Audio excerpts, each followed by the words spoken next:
Say, I love you, Mama. I love you, Mama. You say, I love you, Papa. I love you.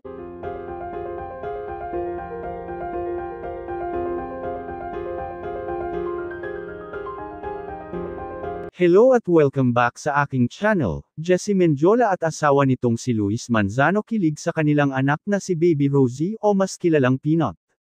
Isang nakakatuwang tagpo ang naganap sa tahanan nina Jessie Mendiola at Luis Manzano nang ang kanilang anak na si Baby Rosie ay nagsabi ng, I love you, Papa. I love you, Mama.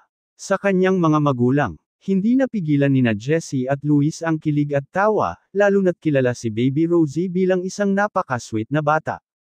Sa bawat matamis na salitang binitiwan ni Rosie, bakas ang kasiyahan sa mukha ng mag-asawa. Ang tagpong ito ay patunay kung gaano ka-close at kagaan ang samahan ng kanilang pamilya.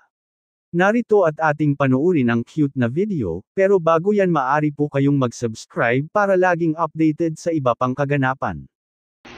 Look first, look first, look first, look first. Look first. You say, I love you, Mama.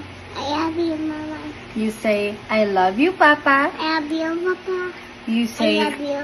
I love you so much. I love you so much. You kiss Mama? Kiss Papa. Kiss. Mm.